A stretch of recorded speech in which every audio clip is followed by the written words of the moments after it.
ملګرو آیا تاسو د دنیا د یو داسې مضبوط انسان په باره کې اوریدلی دي کوم چې 1300 کیلو وزن اوچتولی شي او په دنیا کې یو داسې طاقتور انسان هم دی کوم چې په خپل طاقت باندې یو جهاز هم راکاږي او آیا تاسو ته دا پته شته چې په دنیا کې د ټول نه تیزترین انسان څوک دی؟ نو ملګرو په دې ویډیو کې به موږ تاسو ته د دنیا د ټول نه د مضبوط سړو په باره کې وایو د چا د طاقت اندازه چې تاسو نشئ لګولی. نو راځئ چې وپېژنو. ملګرو د ویډیو شروع کولو نه مخکې یو وړوکی غونته ریکویسټ کوم که تاسو تر اوسه پورې دا چینل نوی سبسکرایب کړئ نو چینل سبسکرایب کړئ او بیل آیکان هم پریس کړئ د دې لپاره چې تاسو ته بیا زموږ ویډیو میلاویږي د ټولو نه لاول. نمبر 5 وکوانګ. ملګرو وکوانګ د دنیا په ټولو مضبوط سړو کې یو دی. د ده طاقت د لیدو نه وروسته به تاسو د دې خبرې اندازه په خپله ولګوئ چې دا انسان څومره سټرانګ دی. وکوانګ د چاینا اوسیدونکی یو داسې انسان دی چې هغه په خپل لاس باندې ګټه هم ماتولی شي او په خپلو خپو باندې د وسپنې یو راډ بینډ کولی شي او د دې سره سره دی په خپلو خپو باندې ډېرې نورې کارنامې هم کولی شي. وکوانګ په سخت اکسرسایز سره د خپل جسم یو حصه دومره مضبوطه کړې ده چې دی د خپل جسم په هر یو پارټ باندې څه نه څه سټنټ کولی شي. نمبر 4 مارک پیلکس.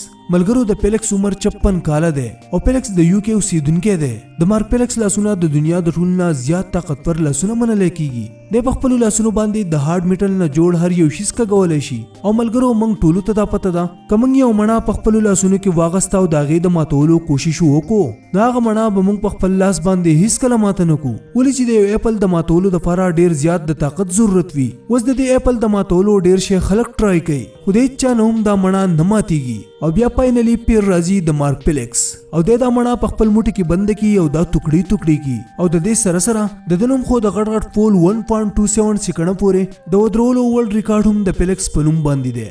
نمبر 3 ایډي هیل.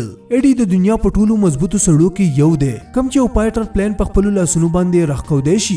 اوس که موږ خبره وکړو د ده د ډیډ لفټینګ په باره کې نو دی د 472.5 کیلو وزن سره ډیډ لفټینګ کولی شي. ایډي په 2017 کې د ورلډ سټرانګسټ مین خطاب په خپل نوم کړی و او ایډي دا دروند وزن اوچت کو او د دې 15 ریپس وکړو د کوم نه وروسته چې ده په دې کې هم یو ورلډ ریکارډ جوړ کو. نمبر 2 ګیګا اوګاډ. ملګرو اوګاډ ته که موږ نینجا ووایو نو دا به غلطه نه وي ولې چې دی ډېر زیات تیز دی.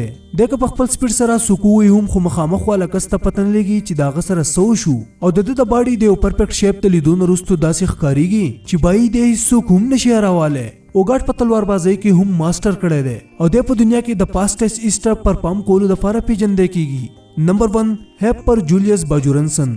ملګرو جولیس د آیسلینډ اوسیدونکی دی چا چې په خپل آیسلینډ کې هم 10 پیرې د سټرانګسټ مین ورلډ ریکارډ په خپل نوم کړی دی او د یورپ 4 پیرې د سټرانګسټ مین وینر پاتې شوی دی او د دې سره سره د په 2018 کې د ورلډ سټرانګسټ مین ریکارډ په خپل نوم کړی و. اوس که موږ خبره وکړو د د سټرانګنس یا د ورک آوټ نو دی په 500 کیلو وزن باندې ډیډ لفټینګ کوي او په 445 کیلو وزن باندې سکواټ لګولی شي او ملګرو په های ویټ سره بینچ پریس لګول څومره زیات ګران وي دا خو به یو جیم ته تلو والی انسان ته ډېره ښه پته وي. جولیس د 250 کیلو وزن سره بینچ پریس کوي. د دومره زیات وزن د اوچتولو د وجې یو پیر د ده سټ شاته هډوکی مات شوی و د کوم نه وروسته چې ډاکټر دی د وزن اوچتولو نه بالکل منع کړی و خو ده بیا هم حوصله ونه بیلله او واپس د آیسلینډ سټرانګسټ مین جوړ شو.